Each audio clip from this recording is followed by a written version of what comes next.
Welcome to your deep dive. Today we're cutting straight to the chase on Metal Gear Solid Delta, Snake Eater's new patch 1.1.2. You've sent over the official notes with the community saying expert takes the works, our mission, figure out what this update really means for you playing the game. Because, well, sometimes the big story is what they didn't fix. Yeah, it's fascinating, isn't it? This first patch, it really highlights that constant challenge, that sort of tightrope walk when you're developing a massive, highly anticipated game. We'll look at the specific bugs they squashed, definitely. But also, the bigger performance picture that still seems, well, unaddressed, particularly on consoles. Okay, let's unpack that first part then, before we get into the missing pieces. What exactly did Konami manage to fix with 1.1.2? What were the immediate problems they tackled?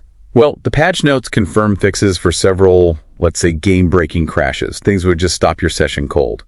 For example, there were crashes if you used the survival knife to get food, or took off the crocodile cap. That sounds minor, but it was halting progress for some. Right, those specific triggers. Exactly. And interacting with the radio window, that could cause a crash too. Yeah. All sorted now, apparently. Okay.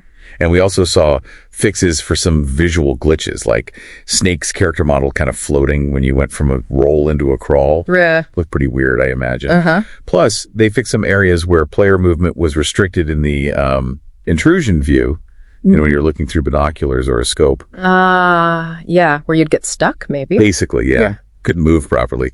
So these are all, you know, essential fixes for just basic stability, making the game playable without hitting a wall. Right. The immediate fires are out, as you said. But here's where it gets, well, really interesting and where a lot of the online talk is focused.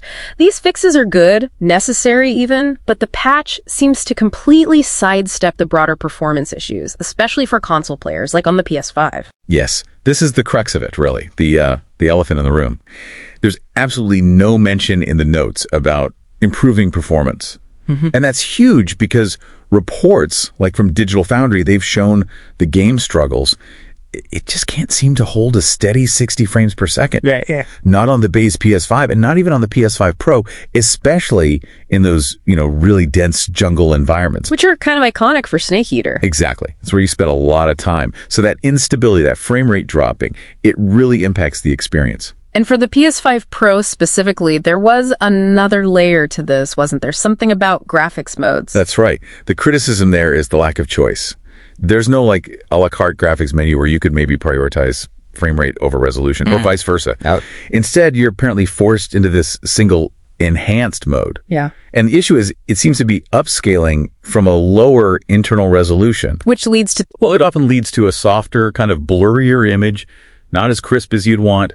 And that upscaling process itself can actually add to the performance strain, making those frame rate drops even more likely. So it's not just rendering the scene, it's the extra processing for the upscale too. That makes sense. So what's Konami saying? Have they acknowledged these console performance problems directly? They've put out general statements, you know, acknowledging some issues and promising another patch is coming. But critically, they haven't specifically said, yes, we're working on the PS5 frame rate, or we plan to improve the resolution. So this first patch, 1.1.2, it really feels like a targeted hotfix. Zap the critical bugs, stop the immediate bleeding, but don't touch the deeper system performance stuff yet. Okay, so boiling it down for you, the player, those really annoying crashes that might have stopped you playing, hopefully gone. Yeah. But if you're on a PS5, base or Pro, those frame rate stutters in the jungle, that maybe slightly blurry image, you're likely still dealing with that. That seems to be the situation, yes. For now, anyway. It looks like console players will have to wait for a future update to see if those bigger technical hurdles get addressed. It really highlights the difference between squashing a specific bug, like the crocodile cap crash, and optimizing the entire engine for smoother performance, doesn't it? Absolutely. One is like fixing a leaky faucet. The other is more like replumbing the house. This patch fixed the faucet. The plumbing issues, those remain. A great analogy. So knowledge is key here. Understanding this was about specific bug fixes, not the big performance overhaul many were hoping for. What really strikes you about this gap between fixing minor glitches versus tackling those fundamental performance challenges right after a big launch? Something for you to think about too. Thanks for joining us on this deep dive.